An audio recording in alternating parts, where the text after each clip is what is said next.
नमस्कार दोस्तों, मैं अंकुर उपाध्याय स्वागत करता हूं आप सभी का एक बार फिर से अपनी नई वीडियो में। दोस्तों, खराब नतीजे के दम पर शेयर के प्राइसेस में भारी गिरावट देखने को मिली है आज के सेशन में। ज़्यादातर स्टॉक्स अपने नंबर पोस्ट कर रहे हैं और बढ़िया तेजी आ रही है, लेकिन ये स्टॉक्स थोड़े वीक नंबर पोस्ट करते हुए दिखे हैं और गिरावट आई है। अच्छी बात यह है कि गिरावट उतनी शार्प नहीं है जितनी तेजी आ रही है अच्छे नंबर्स के दम पर। यह अच्छी बात है अभी तक बाजार में। स्टॉक का नाम है दोस्तों दालमिया भारत लिमिटेड। अभी करंटली अगर मैं देखूं तो बाजार बंद होने में करीब 45 मिनट बचे हुए हैं। 2:45 का समय हो रहा है जब ये वीडियो शूट कर रहा हूं। पोस्ट आप सभी के साथ मैं पोस्ट मार्केट ही करूंगा बाजार बंद होने के बाद। करंट सिचुएशन में शेयर मोर देन 3.5% डाउन है, 3.5% से ज्यादा नीचे है। नंबर्स की बात करें अगर दोस्तों इस कंपनी के, तो मजा नहीं आया है। मैं एक एक करके आपके साथ रिजल्ट शेयर करना चाहूंगा। सबसे पहले स्टैंड अलोन नेट प्रॉफिट देखा जाए अगर, तो 380 करोड़ पे आया है 210 करोड़ के मुकाबले। ये तो बहुत अच्छा दिख रहा है। अनुमान 340 करोड़ का था, तो यहां भी अच्छा दिख रहा है। फिर क्यों गिर गया? Ignore as reported by TV.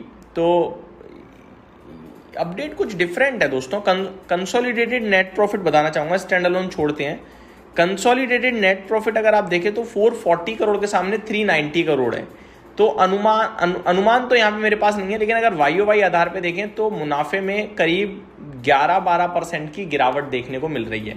440 crore के सामने 390 करोड़ का मुनाफा रह गया है।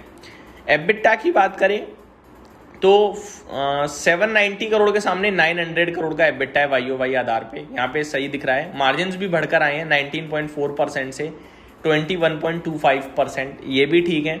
रेवेन्यू देखा जाए तो 4100 करोड़ से 4250 करोड़ है।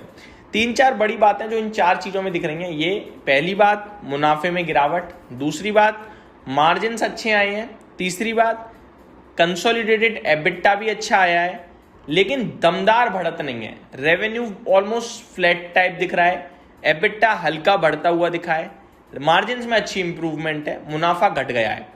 ये सारी चीज़ें तो उतनी खराब नहीं है, यहाँ तक तो बाजार एडजस्ट कर जाता। लेकिन परेशानी आई जब कंपनी ने कहा कि वॉल्यूम ग्रोथ 3% की FY26 में, केवल 3% की वॉल्यूम ग्रोथ है। जो कंपनी ने गाइडेंस दी थी वो 7 से 8% के वॉल्यूम ग्रोथ की दी थी। तो उसके सामने तो ये कहीं से कहीं तक मैच किया ही नहीं। बहुत ही वीक नंबर हो गए। आप 7-8% की ग्रोथ का गाइडेंस देते हो और 3% की ग्रोथ दे रहे हो। दैट मीन्स आप अपने वर्ड्स का 50% भी डन नहीं कर पा रहे। तो यहाँ पे बाजार थोड़ा सेंटीमेंट्स नेगेटिव ले गया और स्टॉक आपके लिए टूटता हुआ दिख रहा है। अब सवाल उठता है करना क्या चाहिए टेक्निकली। दोस्तों, आज के सेशन में स्टॉक ने जो कैंडल फॉर्म करी है, रेड कैंडल है, बड़ी है और नेगेटिव के साथ साथ विद वॉल्यूम्स है। तो मेरे को लगता है अगर ये स्टॉक कल के सेशन में भी नीचे गया तो मेरे लिए अलर्ट हो जाएगा। मेरे को लगता है नीचे से जो रिकवरी आई थी वो समाप्त होगी। 20 EMA के नीचे जस्ट अभी ये फिसल ही चुका है और गिरने के संकेत दे रहा है। अगर इसमें करेक्शन बढ़ती है तो मेरे को लगता है ये स्टॉक आपका 1780 रुपये तक भी जा सकता है। यहीं से चाल शुरू हुई थी नीचे से और ये वहाँ दोबारा जाने के चांसेस हैं। 2 चीज़ें जो मैं अपने व्यूअर्स को कहना चाहूँगा, पहला बॉटम फिशिंग ना करें, दूसरा फ्रेश बाइंग अभी ना करें। नंबर्स वीक आए हैं, गाइडेंस के मुताबिक बहुत कमजोर नंबर हैं, गिरने के चांसेस पूरे हैं। दूसरा स्टॉक दोस्तों मारुति सुजुकी है। यहाँ पे अभी ना डिटेल्स नहीं आई हैं पूरी, जितनी डिटेल्स आएंगे वो मैं शेयर करना चाहूंगा आप सभी के साथ। नंबर्स वीक लग रहे हैं मारुति सुजुकी इंडिया के।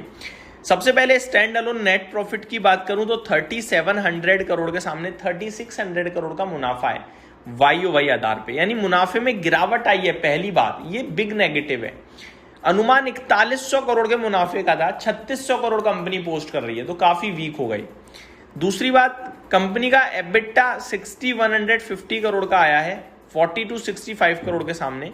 तो एबिटा तो बहुत अच्छा ग्रो करता हुआ दिखा है। अनुमान भी एग्जैक्टली 6140 करोड़ का था, उससे 10 करोड़ ज्यादा ही है। तो ऑपरेशनल बेसिस पे अनुमान को मैच करा, मैं ये कहूंगा। मार्जिन्स भी परेशान करते हुए दिखे हैं, प्रेशर में है। 10.5% के सामने 11.74% आए हैं, बढ़कर आए हैं, लेकिन अनुमान 12% का था।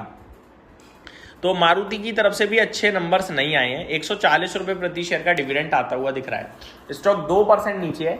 मेरा मानना यह है कि इतने खराब नंबर्स नहीं है कि इसमें हम ज़्यादा दिक्कत लें।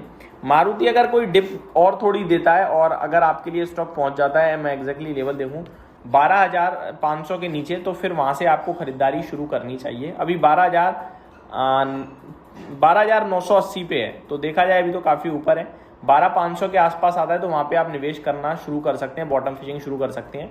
अगर किसी के पास है तो बेचने की जल्दबाजी ना करें। उसके पीछे दो कारण है, एक तो नंबर्स इतने भी खराब नहीं है, दूसरी बात शेयर आज गिरा जरूर है लेकिन ऐसा नहीं है कि वॉल्यूम बहुत हैवी आ गए हो। 5 दिन का एवरेज वॉल्यूम भी 4 लाख शेयर्स का है, अभी भी 4.25 लाख शेयर्स ही ट्रेड हुए हैं। 2% नीचे जरूर है लेकिन रिकवर करने की पूरी दम रखता है, तो होल्ड करना चाहिए, ये मेरा मानना है।